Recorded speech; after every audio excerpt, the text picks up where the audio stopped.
A demon lord stands over a fallen hero. The hero is down, the order is to retreat. A lone gatekeeper tells the others to run. He refuses to back down among the fallen. This world is an RPG called Brave of Asterisk, a game he loved full of friends and adventure. In his past life, he died from overwork. Now he's been reborn into that very game. A second chance to live in his favorite world. He's now a simple gatekeeper named Sylvia. His senior guard arrives to take over the shift. He couldn't be the hero, but that's just fine. This new, simple life isn't bad at all. Being a gatekeeper means a steady salary. It's nothing like his overworked past life. For him, this simple existence is paradise. In the market, a merchant pitches a new sword. But the woman insists she's not a swordsman. Sylvia, however, knows exactly who she is. It's Charl Allorland, his favorite character. The merchant insists his sword is blessed by a spirit king. Sylvia is just ecstatic to see his favorite character in person. But then a new voice calls out to Charl. A serious-looking man approaches the scene.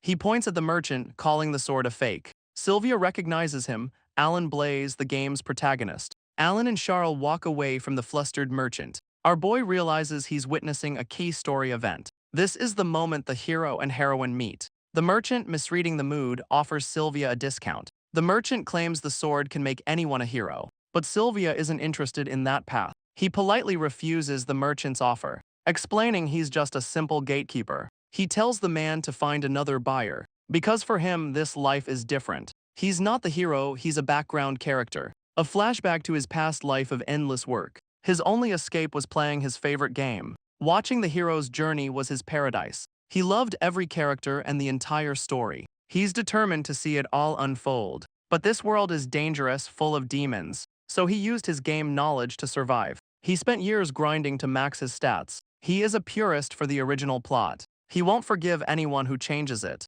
Watching the heroes is enough for him. His senior guard overhears him muttering. Sylvia is just ecstatic about the story. The senior guard shrugs off his muttering, suggesting a drink. Sylvia's mood flips, thrilled by the idea of a beer. But their conversation is cut short by a scream. The senior guard demands to know what's happening. A massive spider-like demon appears at the gate. It's a member of the demon race, an enemy. The senior guard panics. A demon in the capital is impossible. But Sylvia recognizes this event immediately. It's the Day of Calamity. This is a key event from the game's prequel, a surprise demon attack. The senior guard rallies the men to hold the line until the hero arrives. Sylvia recognizes it's just a level 1 demon, but it's still too strong for the average soldier. He knows they can't afford to be careless. He could end this, but he can't alter the plot. All he has to do is buy some time. He just needs the hero to get here already. His senior guard roars and charges the beast. He's immediately impaled by one of its legs. Sylvia cries out, but the guard dismisses the fatal wound. Using the distraction, the demon breaks through the gate. Sylvia ignores his senior's cries and runs. The wounded guard is left behind, stunned. The scene shifts to a peaceful forest. Elsewhere, Charl is relaxing by a river. She enjoys a quiet moment of peace. She starts putting her boots back on. It's time for her to meet up with Alan. But a sudden noise from the bushes stops her. She calls out, asking who's there. Sylvia flees, cursing his near discovery. He regrets not crippling the beast when he had the chance. A sudden sound makes him freeze in his tracks. He's run right into his favorite character, Charl. She's confused to see anyone else this deep in the woods. He tells himself to calm down. Charl isn't supposed to die. But Charl's face is suddenly filled with pure terror. He desperately clings to the original game's plot. His own eyes widen in disbelief. A dark, shadowy figure emerges from the trees. It's another demon, far more menacing than the last. Charl cries out, covering her mouth in terror. Sylvia roars, enraged at the threat to his idol. But Charl suddenly moves with blinding speed. Her sword flashes, bisecting the demon instantly. She looks back, a little embarrassed by the display. Sylvia stands frozen, sword still in hand. He can only stare in utter disbelief. Charl gives him a small, reassuring smile. He rushes to her side, asking if she's hurt. She just smiles and asks who he is. Sylvia's mind short-circuits. He's broken his own rule. He tries to downplay his role as a simple gatekeeper. But Charl gently corrects his panicked rambling. She's not asking for his job title. She just wants to know his name. He introduces himself and his quiet life shatters. Later, back at the capital's main gate. He's spiraling, having made contact with the heroine. His senior guard finds him in a panic, fearing he's altered the story. But it's too late, he's been summoned by the Holy Knight Captain. Sylvia repeats the summons, completely stunned. His senior guard jokes about his impending doom. Sylvia begs him not to jinx the situation. but the senior warns him of the captain's strict reputation. Soon, he arrives at the Holy Knight's headquarters. The guards confirm his identity and let him pass. He walks down the hall dreading this meeting. He wants to avoid this encounter at all costs. Inside, the Holy Knight captain reviews a report. The report details the recent demon attack. His eyes widen in disbelief. An armored woman greets him with manic energy. A guard ushers him into the captain's office. The Holy Knight captain welcomes him by name. He recognizes her silver hair and deep blue eyes, and a figure that was legendary in the game. It's Elda Snow White, a key romanceable character. He nervously asks why he was summoned here, but she just blushes, calling him a bad man. She thinks he knows her true power. Elda leans in, accusing him of killing the demon. Sylvia flinches, completely caught off guard. He tries to play dumb about the incident, but she describes the demon's mangled corpse. The wounds were from a legendary technique. Sylvia is trapped by her flawless logic. She demands he admit his power and join the knights, but that would destroy his peaceful life. He desperately tries to credit the hero instead, but Elda just laughs at his naive suggestion. She explains the hero must report all his kills, so why not give up and join the knights? But Sylvia still refuses to admit anything. His stubbornness leaves the captain completely stunned. She slumps over her desk, utterly defeated. She tries to tempt him with better pay and benefits, but that means working alongside the main hero. His strange choice of words confuses the captain. He panics, insisting he has no desire to join. She looks down, genuinely disappointed by his choice. The captain suddenly changes her approach. She declares she's not above playing dirty. She shoves a completed application in his face. His signature is already on the document. She gleefully admits to forging his signature. He's horrified she would go to such lengths, but then she admits it was just a joke. She tosses him a scroll with a new offer. Sylvia cautiously asks what the scroll is. She offers a deal: find this wanted man. The target is a knight applicant named Blagio Bradley, and she wants to stop him from joining the order. Sylvia recognizes the name. The Bradley family is famous, but Eldo insists the man is complete garbage. She can't just fail him due to his noble status, and that's where Sylvia comes into the picture. He must crush the noble in a mock entrance exam. Sylvia realizes he's being cast as the villain. He agrees, but only if she drops his recruitment. Elda beams, happily accepting his terms. The day of the mock exam finally arrives. Sylvia trudges through the castle grounds, sighing. He can't believe he's stuck with this job. This mission could derail the entire original story. He needs to gather intel on this unknown variable. He vows to keep his distance from the main cast, but a sudden tap on his shoulder breaks his focus. It's Charl calling out his name with a smile. Sylvia's brain completely short-circuits. She just looks back, confused by his wild reaction. He collapses in despair, having just met Charl again. She asks if it's bad to see her, and he panics. Charl reveals she's been looking for him since he ran off. He apologizes for disappearing without a word.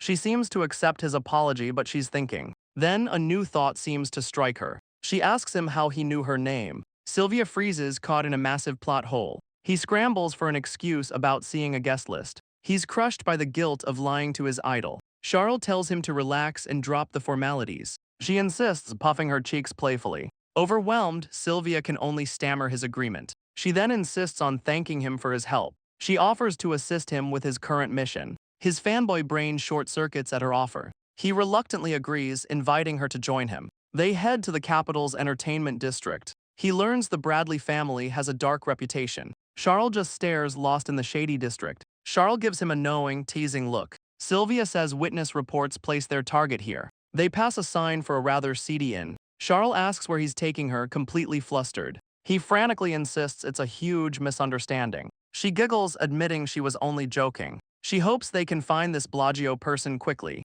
Their target is a noble who parties every night, but they can't seem to find him anywhere. Sylvia realizes it might be too early in the day. Flustered, Sylvia suggests they grab a bite to eat. Charl happily agrees, admitting she's starving. She catches a delicious scent and points the way. She dives into a massive hamburger with gusto. He's surprised to see a noble enjoy such common food, but the burger is too big and its contents spill out. Sylvia notes that her small hands make it difficult. She looks down, sadly resigned to eating just the bun. Then she squishes the burger down to a manageable size. The sight is so adorable it sends Sylvia into a state of pure bliss. With her meal finished, Charl asks where to look next. Sylvia insists on searching the dangerous district alone, but a sudden crash shatters the restaurant window. A smug-looking noble and his cronies demand a table. The owner recognizes them as notorious troublemakers. A waitress politely informs them the restaurant is full. The noble explodes, screaming his own name in a rage. He demands they kick someone out to make room for him. Charl turns to Sylvia, realizing who the man is. Sylvia confirms it, he's just as scummy as the rumors said. Bellagio berates the waitress for her incompetence. He decides to take his business elsewhere, but then he spots Charl at her table. He approaches them with a smug look. The noble recognizes her as Lady Charl Allorland. He tries to remind her of a past meeting. Charl racks her brain but comes up empty. She admits she has no memory of him. Her rejection sends the noble into a silent rage. He vows to give her a memory she'll never forget. Sylvia steps between them with a challenging smirk. The noble ignores him, trying to sweet-talk Charl. She shuts him down without opening her eyes. Sylvia seethes, furious at the man's audacity. He continues his pitch, offering lavish food and drink. Charl repeats her rejection, clearly disgusted. The noble's smile drops, replaced by pure rage. His attention turns to Sylvia, dismissing him as a guard. But Sylvia steps up, claiming to be her bodyguard. He's ready for a fight to protect his idol. Charl backs up his claim, calling him her guard. The noble erupts in laughter at the very idea. Sylvia's smile hides a murderous rage. He mocks her family for hiring such a commoner. Bellagio offers to lend her one of his own men. Sylvia feels guilty for embarrassing his idol. The noble summons his own thuggish bodyguards. He boasts they are more fitting for her status. Sylvia realizes these ex-knights were bought with gold. But Charl is done, telling Sylvia it's time to go. The noble laughs, mocking his weak appearance. But Charl tells Sylvia he's completely mistaken. She says those thugs are no match for him. She admits she got angry on his behalf. Sylvia is ecstatic his idol defended him. He agrees the noble was rather unpleasant. His gaze hardens as he faces the thugs. They want to test Charl's bold claim. The laid thug cracks his knuckles, ready to fight. Sylvia sees a chance to gather some intel. Charl warns him not to go too far. Sylvia grins, accepting the thug's challenge. The fight is over in a single, brutal instant. He cracks his knuckles, demanding information on Bellagio. The thugs confess to drug trafficking and violence, but one of them insists there's much more. Bellagio plans to blackmail the captain and seize the knights. This would corrupt the kingdom and derail the story. Sylvia tells the thugs to forget they ever saw him. He orders them to report their own overwhelming defeat. Charl stops him, calling out his name. She asks how he became so powerful. He laughs, claiming he trained in the mountains. He recalls facing death daily to get strong, but he insists she's already strong enough. Charl smiles, choosing to believe his words. With the restaurant trashed, he suggests dinner. He's happy to treat his favorite character. The day of the knight's entrance exam arrives. He must stop Bellagio from corrupting the order. The noble recognizes Sylvia from the restaurant. His thugs lie, claiming they beat him senseless. But Bellagio notices Sylvia is completely unharmed. Sylvia smirks, saying he bought healing potions. The noble rages at the commoner's apparent wealth. He boasts about his own rare, custom-forged armor. An examiner calls both fighters to the arena's center. Bellagio laughs, thrilled to be facing a mere gatekeeper. He asks what happens if he accidentally kills his opponent. The noble scoffs, annoyed he has to hold back. The examiner gives the signal to begin the fight. Bellagio roars, charging forward with his sword raised. But Sylvia just flicks a single finger. The force sends the noble flying, completely disarmed. Bellagio claims he only lost because he dropped his sword. Sylvia just smiles, finding the whole thing a chore. He knows one serious hit would kill the man instantly. The noble cowers, wondering why Sylvia won't attack. Sylvia taunts him, offering him the first move. He calls out the noble's bluff, his arm is numb. Sylvia smashes his sword hilt into the noble's gut. The blow sends Bellagio flying across the entire arena. He casually remarks that the noble must have tripped. Bellagio screams that he hasn't even gotten serious yet. Sylvia just smiles, completely unimpressed by the threats. He decides it's time to end this pointless fight. He prepares to use a skill, magic enhancement. A flashback explains magic as internal spiritual energy.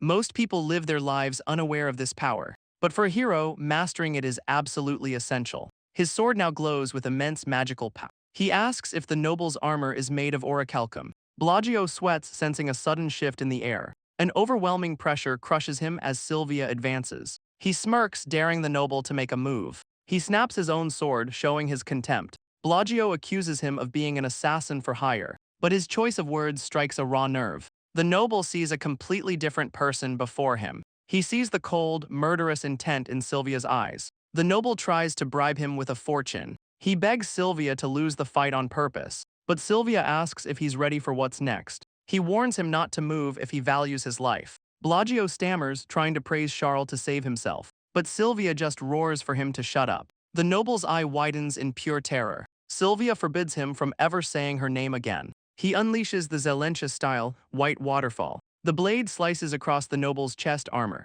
The attack shatters the noble's prized armor. He can't believe his orichalcum armor is broken. The noble stammers out his complete surrender. Sylvia sighs, his mission finally complete. The examiner declares him the winner. In the crowd, Charl watches with a satisfied smile. She calls out his name, her eyes gleaming. He turns, realizing he's in trouble now. He worries he's drawn too much attention. Suddenly, a mysterious woman dangles him like a toy. Elda thanks Sylvia for stopping the noble. She offers her sincere gratitude for his help, but she vows to expose Bellagio's other crimes. Sylvia smiles, encouraging her to do so. He smirks, ready to collect on their deal. She agrees to stop trying to recruit him. He's ecstatic to finally return to his simple life. The captain still can't believe his refusal. He confirms his decision without a second thought. His firm refusal leaves her completely speechless. Elda asks if he's really turning her down. She throws a tantrum, demanding he join her knights. But Sylvia reminds her that a promise is a promise.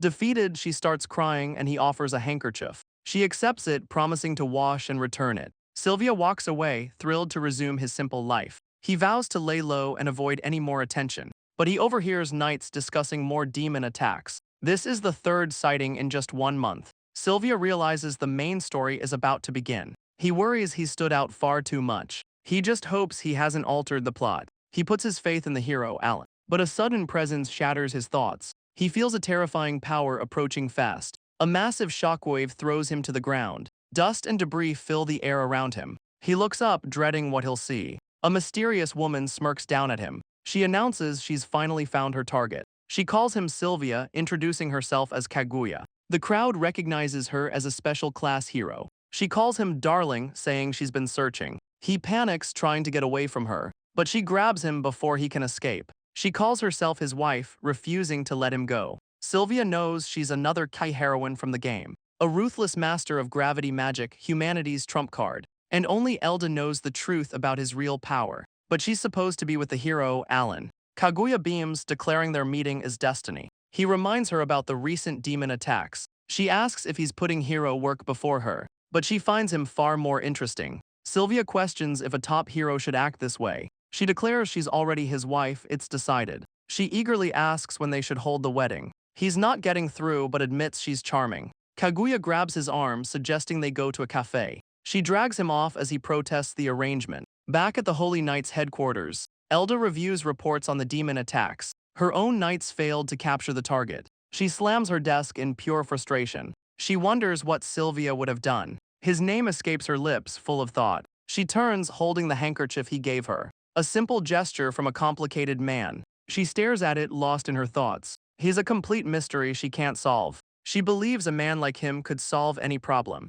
But a soldier bursts in with disastrous news. The hero's forces have been completely annihilated by demons. Her only mission now is to minimize the casualties. She wonders how long she can last with her wounds. She must hold the line until Kaguya arrives. She fights to thin the horde before it's too late. Even injured, she can handle the weaker level 1 demons. But she knows a level 2 is a different story. A sudden brutal blow sends her flying. She parries the demon's razor-sharp claw. She vows not to give her life away easily. But the horned beast sends her flying. Elda swings her blade with all her might. But the demon just smirks at her effort. He dodges, heading for her vulnerable soldiers. She screams, refusing to let him pass. The demon prepares to finish her men, but a new figure suddenly blocks his path. It's the hero, Alan, ready for battle. The hero is clad in simple leather and steel. He tells himself the real story hasn't begun yet. Elda screams at her men, telling them to retreat. Alan and the knights fall back through the woods. He prays this crushing defeat is just a bad dream.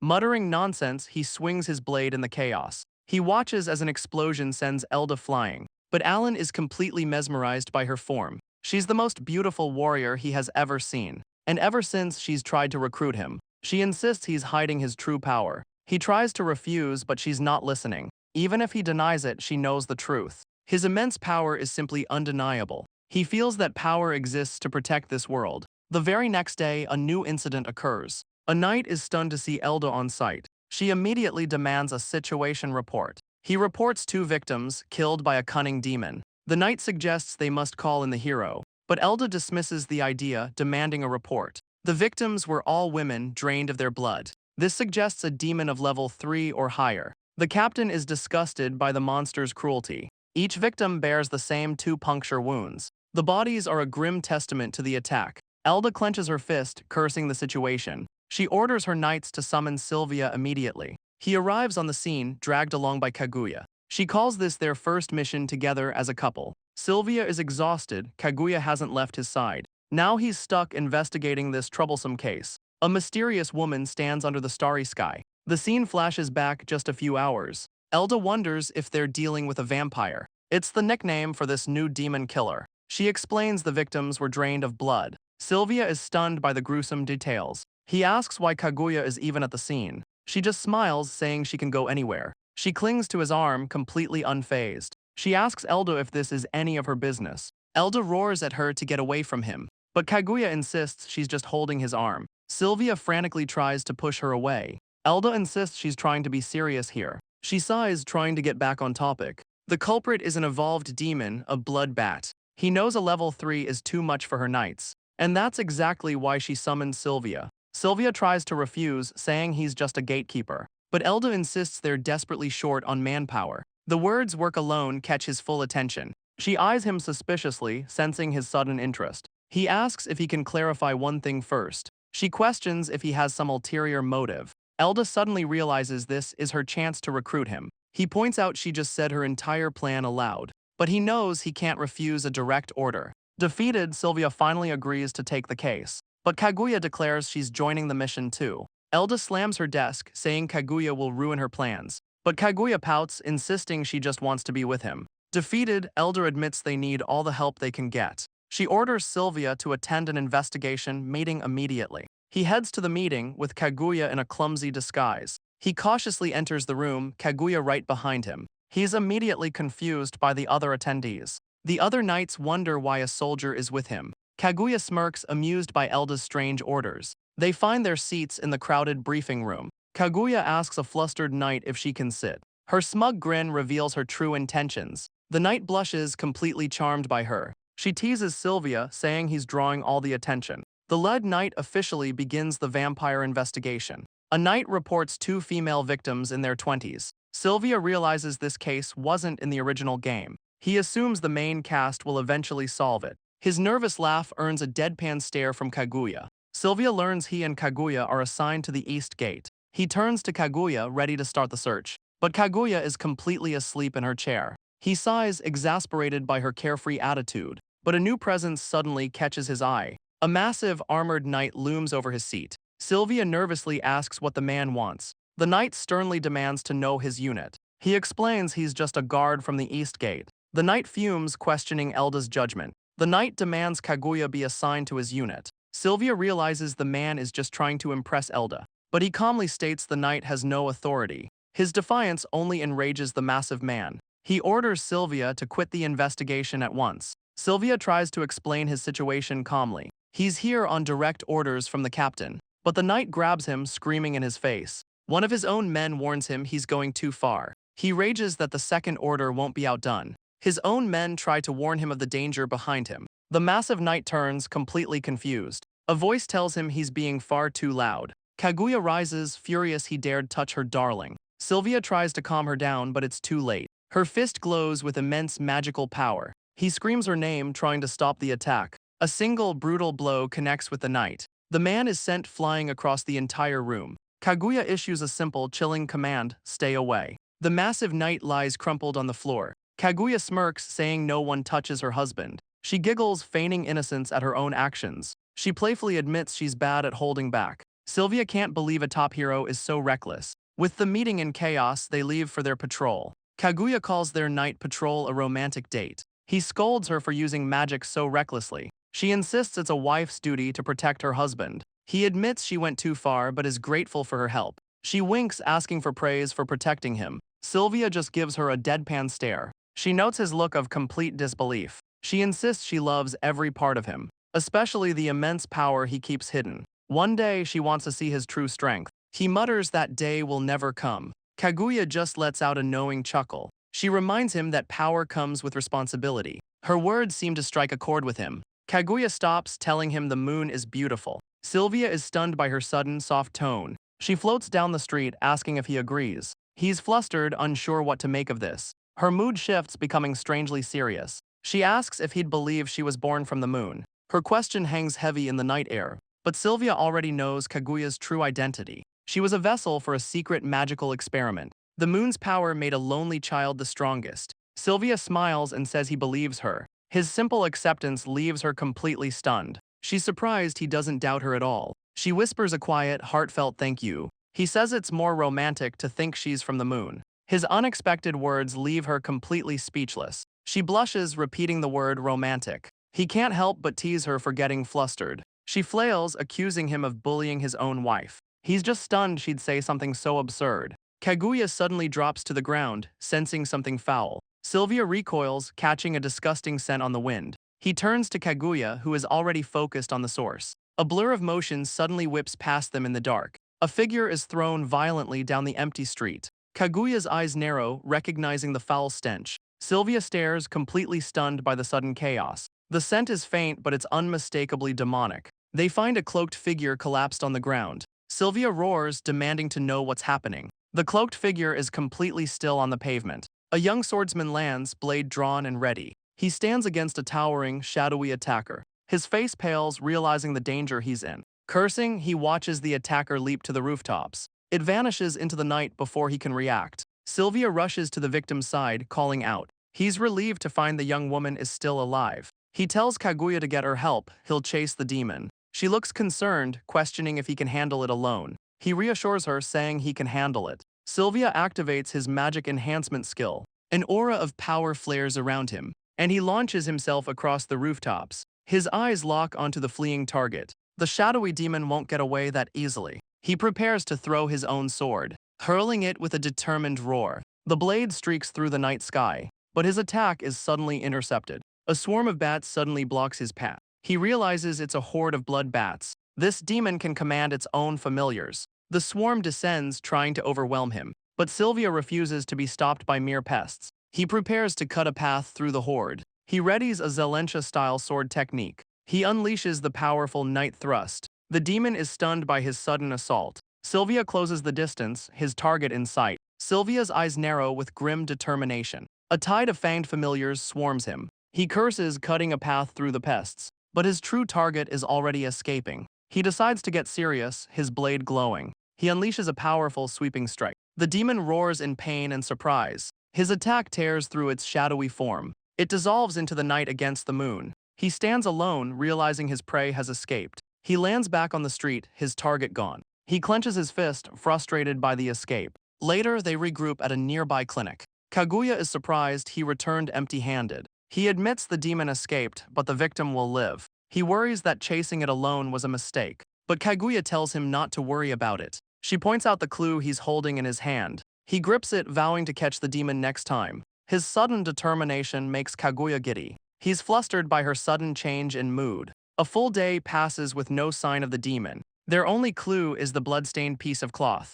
But Kaguya seems to have a plan of her own. Sylvia asks her to try and track its scent. He believes she can follow the trail from the cloth. His strange request leaves her completely baffled. He insists her senses are sharp enough for the job. She smirks, saying she's not a hunting dog. His brilliant plan is shot down in an instant, but she quickly reconsiders his request. She'll be a dog or a cat if he asks. He panics, begging her to stop her wild offers. Suddenly, a familiar voice calls out his name. It's Charl, his idol, who's been looking for him. She proudly announces she aced her academy exam. All she wants is a little praise from him. Sylvia gives her an enthusiastic thumbs up. His simple praise makes her absolutely ecstatic. But Kaguya looms over them, her voice dripping with jealousy. She asks who this new girl is, her eyes burning with rivalry. Charl proudly introduces herself as Sylvia's friend. Kaguya scoffs at the word friend, clearly suspicious. Charl suddenly recognizes the legendary special class hero. Kaguya says she knows all about the academy students. Sylvia is impressed that his idol is already famous. Charl never thought these two would meet in the main story. He's thrilled his idol is getting praised by a top hero. But Kaguya's friendly demeanor suddenly vanishes. She demands to know Charl's relationship with Sylvia. He realizes Charl is rising to Kaguya's challenge. Kaguya clings to him, calling herself his wife. Charl is stunned, asking if he's already married. He panics, desperate to clear up the misunderstanding. He insists Kaguya is just a business partner, but Charl doesn't seem to believe a word. He explains they're patrolling for the vampire. Charl immediately offers to join the investigation. Kaguya scoffs, asking what a mere friend can do, but Charl insists she can be useful too. Charl claps her hands, beginning a spell. A magic circle glows as she chants an incantation. She summons a massive spirit wolf, Fenrier. Kaguya is intrigued by her summoning magic. Charl explains she can summon her contracted spirit. She calls the wolf spirit Ruru, her loyal companion. Sylvia notes how useful spirit magic is for anything.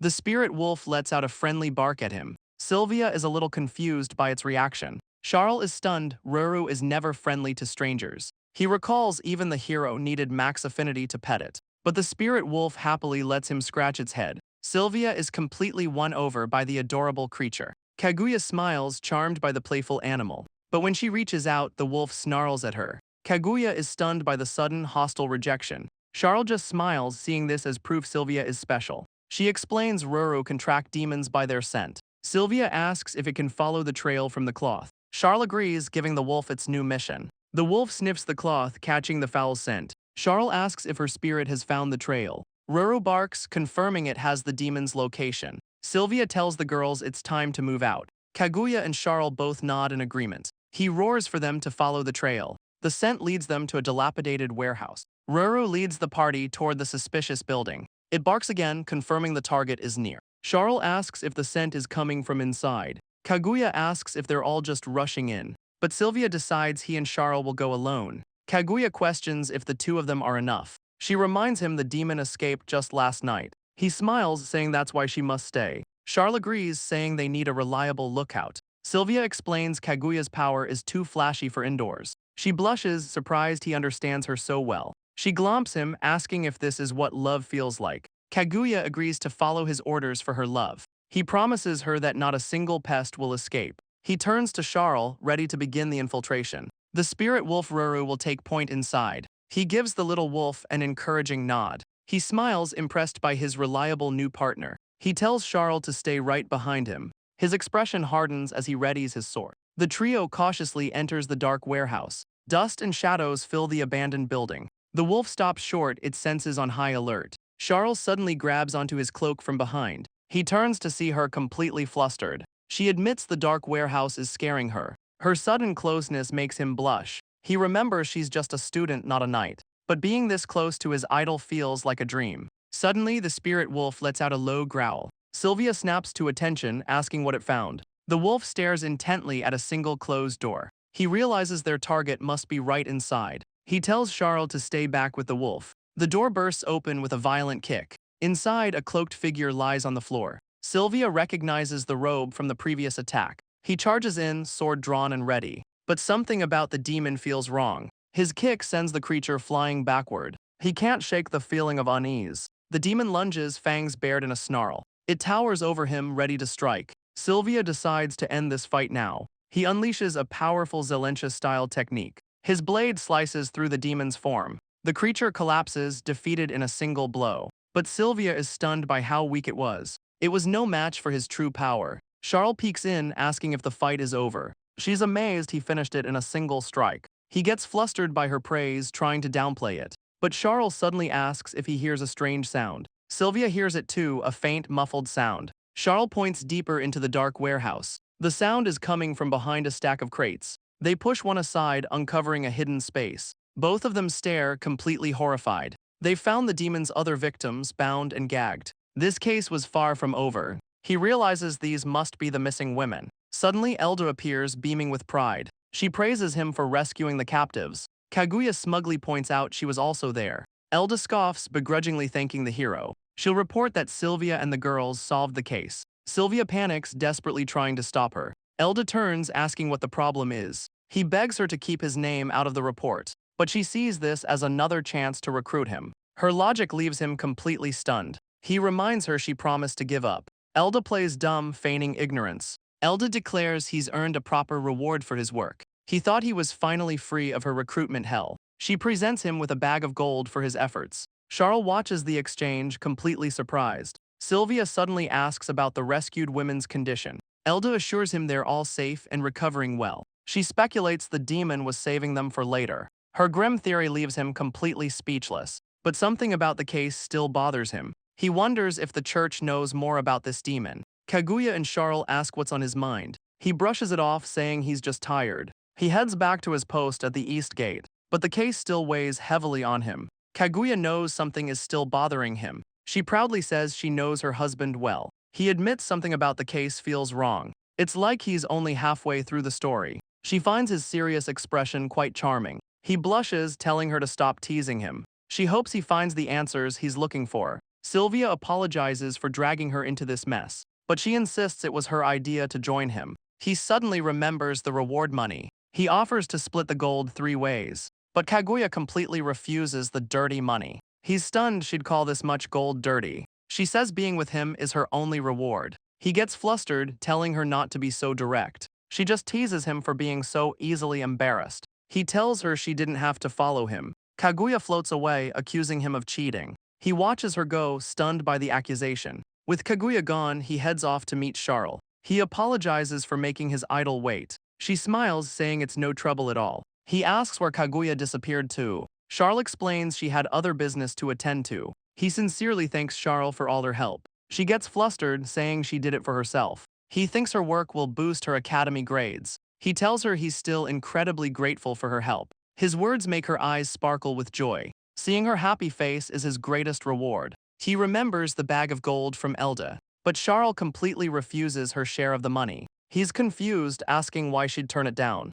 She won't take a reward until she's a real hero. Her noble spirit leaves him completely starstruck, but she asks for something else instead of gold. He eagerly offers to buy her anything she wants. She smiles, saying what she wants can't be bought. Her strange request leaves him completely confused. She blushes, struggling to find the right words. All she wants is to spend more time with him. Sylvia panics, realizing she's asking him on a date. He can't believe he's going out with his idol, but a fellow guard interrupts his frantic thoughts. He scrambles, trying to find something decent to wear. The guard yells at him to hurry up. He frantically apologizes, ditching his post for the date. The guard just sighs, letting him go. The word date suddenly sinks in with a shock. He waits nervously at the fountain plaza. His heart pounds, completely overwhelmed with nerves. He realizes he has no dating experience at all. He awkwardly rehearses his opening line. Her voice calls out and he yelps in surprise. His eyes widen as he finally sees her. She's dressed up, looking absolutely stunning. Charl gives him a shy, gentle greeting, but she notices his strange reaction. She asks him why he's suddenly crying. He's just overwhelmed by pure happiness. Her smile is warm, amused by his antics. She playfully pats his head to calm him down. She teases him for being so strange. He clenches his fist, vowing to cherish this moment. This is the greatest day of his entire life. He pumps his fist, overcome with pure joy. Charl asks if his soul is leaving his body. He snaps back, almost ascending from pure joy. He awkwardly apologizes, trying to start over. Her warm smile puts him completely at ease. He asks what she'd like to do for their date. She happily agrees to go anywhere with him. They head out into the bustling city streets. The two of them walk through the crowded town. He gives her a thumbs up for a new bracelet. Charl happily browses through a clothing store. She beams, absolutely loving her new outfit. Sylvia happily plays the part of bag carrier. She hides her face, blushing with pure joy. He's loaded down but happy to serve her. She leads him to a nearby cafe for a break. They find a quiet little coffee shop. He asks why she really wanted to see him. She admits she just wanted to talk alone, but she also has something worrying her. Sylvia is surprised by her sudden confession. She explains her problem involves her party leader, Aaron. He's been flirting with all the other party members. Sylvia realizes she's talking about the game's protagonist. She admits the hero has been hitting on her too. He realizes the protagonist is aiming for the harem route, but he knows that route is notoriously difficult to achieve. You must max out every heroine's affections simultaneously. Choosing just one girl means getting rejected by them all. He worries that this world's hero is already failing. Charl trusts him as a comrade but not as a partner. She admits the hero is annoyingly persistent. Sylvia groans, he knows this route all too well. She blushes, about to confess something more, but she hesitates, her words catching in her throat. She quickly dismisses it, saying it's nothing. But now Sylvia is desperate to know her secret. She teases that some secrets are just for her. Her mysterious words send him toppling from his chair. He stares up, convinced she's just teasing him. She innocently asks what's gotten into him. Charl's playful mood suddenly sours. An unwelcome voice calls out her name. The game's protagonist, Aaron, arrives with his party. He smirks, surprised to find her here. Their quiet date is officially crashed. She asks why they're interrupting her date. The entire group crowds around their small table. One of the girls teases Charl about asking Aaron out. Sylvia is caught in the middle of the drama. He realizes Aaron is dating these two heroines now. He knows these two girls are easy-to-win heroines. No wonder Charl is so uncomfortable with her party. Aaron turns his attention to the mysterious stranger. Sylvia introduces himself as a simple gate guard. Charl coldly informs them she's on a date. Her bold declaration leaves Sylvia completely stunned. The entire party stares in utter disbelief. Aaron's face twists with rage and confusion. His jealousy causes his magic to leak out. He roars, asking why she'd date a nobody. Charl furiously defends Sylvia's honor. Sylvia tries to de-escalate, but she's furious. She coldly tells the hero not to follow them. His shock turns to dark, menacing suspicion. He declares Sylvia must be a demon. His bizarre accusation leaves them both baffled. His party recalls rumors of a demon kidnapping women. He roars that Sylvia is the culprit, trying to lure Charl away. The confrontation moves to the academy's training grounds. Aaron smirks, surprised Sylvia chose this place to fight. Sylvia says this is the perfect place to go all out. Aaron smirks, telling him he'll regret this. Charl whispers his name, her voice filled with concern. She blames herself for dragging him into this mess, but he tells her she has nothing to apologize for. His expression darkens, saying who should be apologizing. He roars that Aaron is the one who's in the wrong. The hero's party cheers for him to finish the fight. He's convinced this display of power will win Charl's heart, but his arrogance only makes her more disgusted. He's determined to make the hero apologize. Charl worries, knowing Aaron is incredibly strong, but she still begs Sylvia to win this for her. He smiles, promising her he'll handle it. Aaron taunts him, ready to crush the gate guard. Sylvia stands his ground, ready for the attack. The hero mocks his simple, worn-out equipment. Sylvia retorts it's more than enough to beat him. The comeback clearly gets under Aaron's skin. With a roar, he launches the first attack. Aaron unleashes a lightning-fast sword strike, but Sylvia dodges it with absolute ease. The hero is stunned he missed his target. Sylvia calmly winds up for a counterattack. Aaron is too shocked to even react. A single punch connects with the hero's face. Aaron is staggered by the incredible force. The blow sends him skidding across the ground. He realizes Sylvia is using magic enhancement. Aaron roars that he's no ordinary gate guard. Sylvia casually states he's just a simple guard. He disarms the hero with a single flick. Aaron is stunned, demanding to know what's happening. Sylvia smirks, saying his bare hands are enough. The hero roars, telling him not to get cocky. Aaron throws a wild punch, but Sylvia easily dodges. He counters with a devastating blow to the gut. The hero is sent flying across the training grounds. Sylvia roars for him to grit his teeth. Aaron screams, completely overwhelmed by the assault. Sylvia brings down a final, crushing blow. Aaron's party can only stare in disbelief. The hero is launched into the air, utterly defeated. The boy can't believe Aaron was taken down and sent flying with such overwhelming force. Aaron struggles to his knees, cursing his defeat. His party rushes in, desperately trying to heal him. Sylvia sheepishly admits he might have overdone it, but he can't hide his smug satisfaction. The hero's party helps him limp away in shame. Sylvia's satisfaction fades, watching them go. Charl calls out to Aaron, worried despite everything, but the hero vows he will win Charl back. Sylvia coldly tells him Charl isn't his to win. Aaron roars that their bond is a powerful love. Sylvia is struck by a sudden, jarring memory. Aaron is quoting the hero's final battle speech, a speech meant for the game's final boss. He even remembers the Demon Lord's chilling reply. Sylvia just smirks, ready to shatter his delusion. Aaron roars that his comrades' hearts beat as one. Sylvia calmly quotes the Demon Lord's chilling reply. He declares their powerful love can never be broken. The hero is stunned by the familiar villainous words. He remembers mocking this exact scene with friends. He continues the line, his voice dripping with malice. He once argued it was a perfect line for a seductress. Aaron and his party are completely bewildered. The hero demands to know what he's saying. Aaron vows to become a hero to protect that love. Aaron roars that Charl belongs by his side. Sylvia just stares, baffled by his delusion. The hero vows he will win her back, but Charl has clearly had enough. She calls out his name, her voice cold. Aaron is confused by her sudden change. She tells him she's made her decision. She declares she's leaving his party for good. Her words leave the hero completely stunned. Even Sylvia is shocked by her bold move. Aaron is stunned, but Charl seems just as surprised. She tells Sylvia he gave her the courage to decide.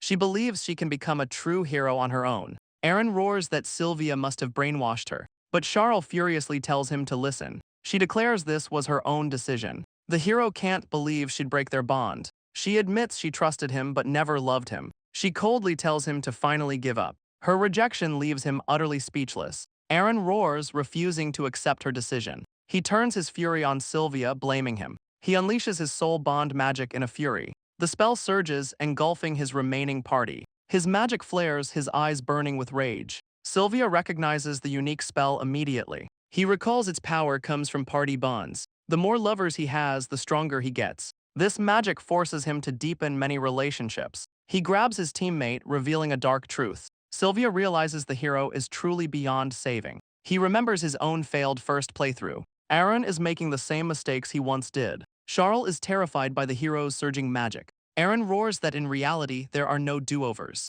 But Sylvia just smiles, promising to end this fast. Aaron screams he'll become the strongest hero. Sylvia watches, questioning who he's trying to save. He scoffs, telling the hero not to make him laugh. Charl agrees a true hero wouldn't hurt a girl. Aaron roars that he needs their power to be strong. Sylvia calmly says he understands all too well. The hero unleashes a desperate, powerful blast. He recognizes the hero's signature fighting style, but he won't let anyone hurt his idol. He has no reason to show any mercy. He unleashes his own Zelencha-style technique. A single, overwhelming slash cuts through the magic. Charl watches, tears streaming down her face. His attack sends the entire party flying. Sylvia stands over the defeated hero. He tells Aaron to understand the hearts of others. The hero realizes his soul bond magic is broken. He collapses to his knees, utterly defeated. His pride is shattered along with his power. Sylvia sighs, the whole ordeal finally over. He admits he completely misjudged the hero. Suddenly, an angry teacher storms onto the scene. Aaron recognizes the academy instructor immediately. She scolds him for fighting on a day off. The instructor asks Aaron who this Reeve is. Sylvia is confused, he doesn't recall that name. Aaron points a finger, accusing Sylvia of being a demon. The teacher, Reeve, is highly skeptical of the claim. But Elda suddenly appears, vouching for Sylvia's innocence. Sylvia is completely stunned by her dramatic entrance. She says she sensed a disturbance and found him in trouble. He recognizes that as one of her lines from the game. Sylvia asks the Knight Commander what she's doing here. She's here to plan a combat exercise with the Academy. Elda explains the Knights will supervise the exercise. Sylvia recalls this as a key event from the game. It's the protagonist's first real demon battle. Elda playfully scolds him for being so harsh. She tases him for bullying the weak hero. Her playful jabs only get on his nerves. Aaron is left sweating, completely humiliated. His expression hardens with pure, seething rage. He shouts a classic hero's vow of revenge. The instructor tries to stop him, but he storms away.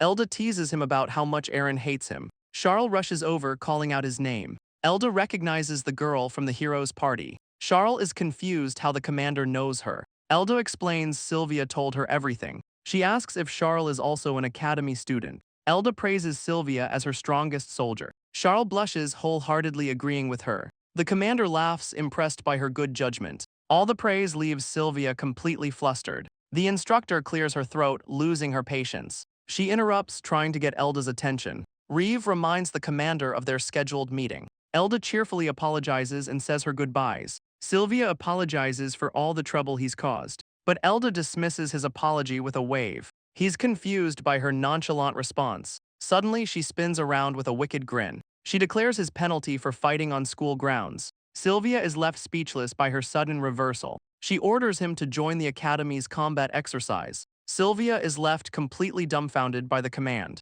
He can't believe what he's just heard. The absurd order finally sinks in. He sighs, accepting he was trespassing after all. Charl apologizes for dragging him into her mess, but he insists he has nothing to be sorry for. He says this gave her a clean break from the party. He realizes Charl is now off the main story path, but she worries about her dream of becoming a hero. He realizes her future is now completely unpredictable. He wonders if he can get more involved with her. His actions might not affect the main story at all. The very thought makes him blush uncontrollably. He scolds himself for having such selfish thoughts. But Charl turns and thanks him for everything. She says he inspired her to become a hero alone. She looks at him, her cheeks flushed with hope. She asks if, when that day comes, he will. His eyes widen in absolute shock. A sudden cry shatters the tender moment. They turn to find a small, lost boy. Charl immediately rushes to comfort him. She gently asks where his parents are. The child sobs that he doesn't have any. He says his home is the local church.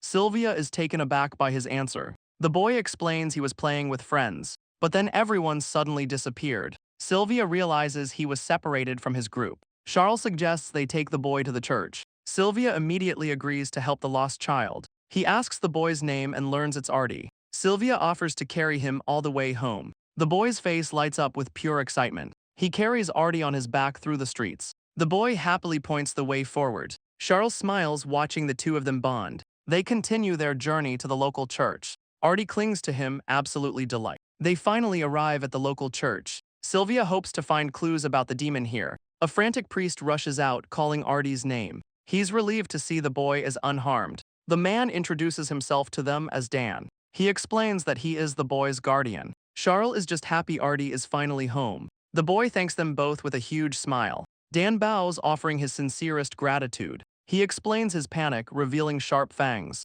Artie insists that his friends left him behind. The priest tells him he must apologize to the others. Sylvia sees a kind guardian, not a monster. But Sylvia has a question that can't wait. Dan agrees to answer anything he can. He asks Charl to give them a moment. The priest invites him inside the church to talk. Dan leads him into a quiet, private room. He asks what Sylvia wanted to discuss. Sylvia asks what he knows about vampires. Dan is taken aback by the sudden question. He asks if he means legendary vampires or the recent string of attacks. Sylvia confirms he's interested in both. The case is closed, but something feels wrong. The priest asks if Sylvia is a knight. Our boy hesitantly confirms his position. Dan's expression shifts, understanding the situation. Sylvia waits, sensing a deeper story. The priest offers to share his knowledge.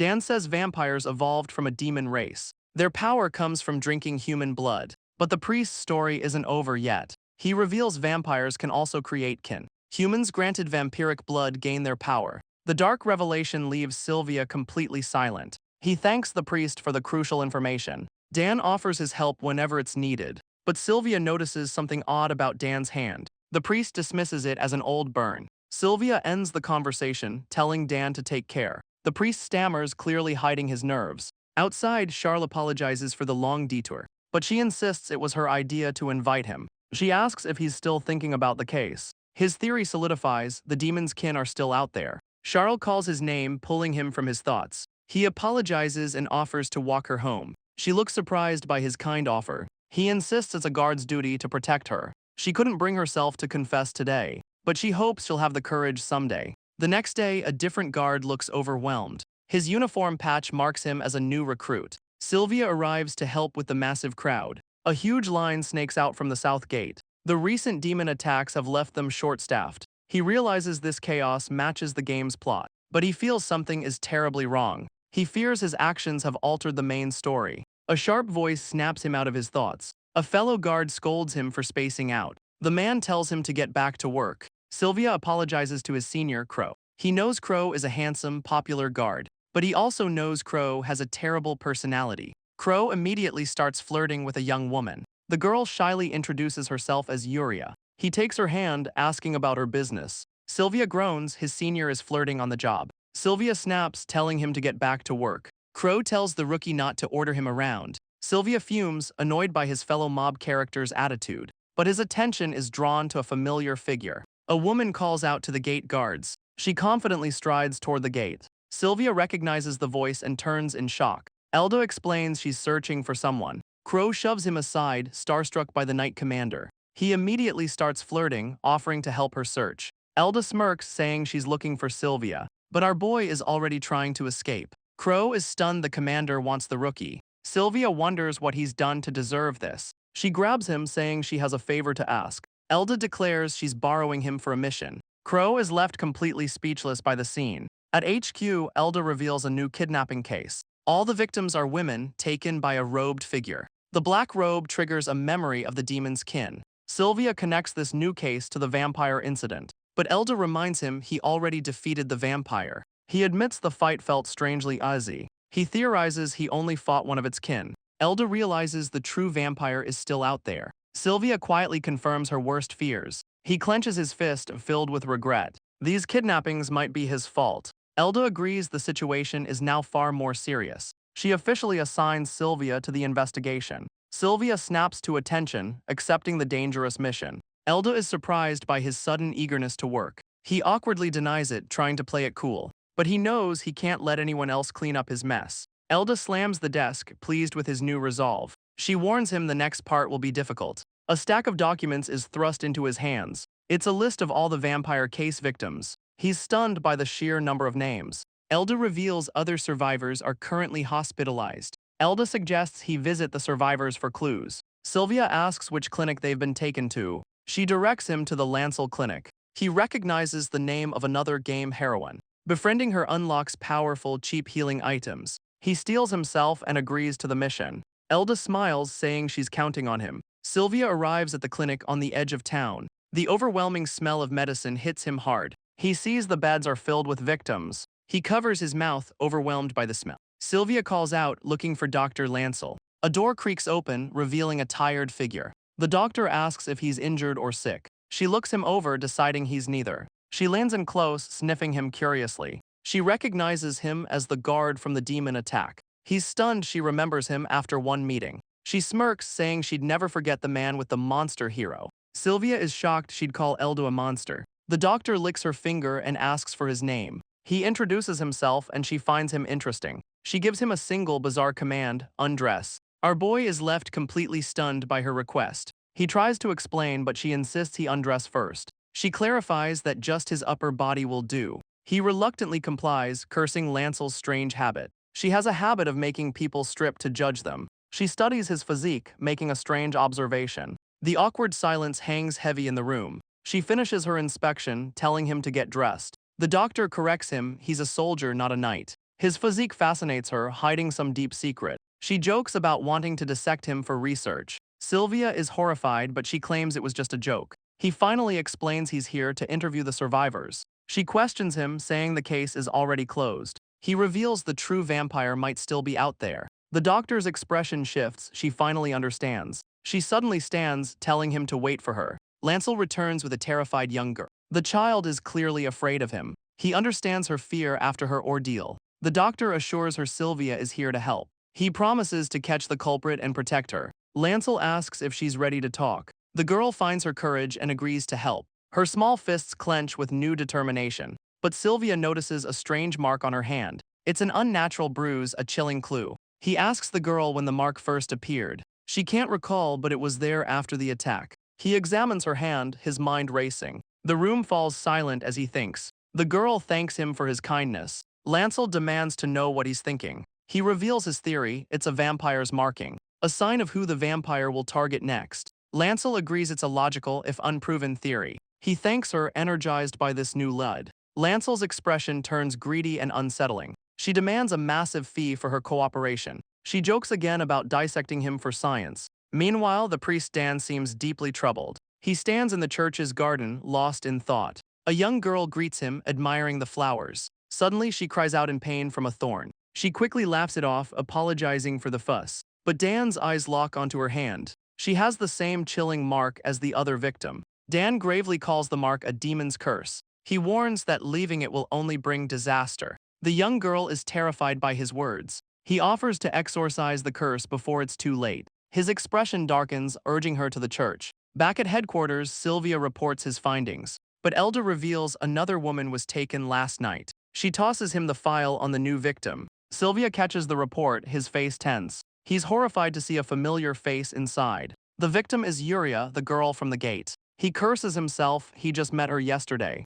Elda tells him not to shoulder this alone. He thanks her, a small smile on his face. Sylvia tells the commander he has a plan. Elda listens, intrigued by his idea. He explains the strange mark on the survivor's hands. He'll use that clue as bait to set a trap. That night, the church stands under a full moon. A dark-robed figure appears in a doorway. The priest Dan walks through the church halls. He approaches the grand, moonlit entrance. His expression is grim, expecting trouble. A hooded figure is waiting for him outside. A young woman's voice calls out for help. Dan calmly asks what the matter is. She reveals the strange mark on her hand. He grabs her wrist, feigning shock. He asks when the chilling mark appeared. She says it was after she came to the capital. Dan's eyes narrow, recognizing the mark immediately. He gravely declares it's a demon's curse. The woman gasps, playing the part of a terrified victim. He offers to perform an exorcism free of charge. She clasps her hands, desperately begging for his help. The priest leads her deeper into the church. The hooded figure follows him without a word.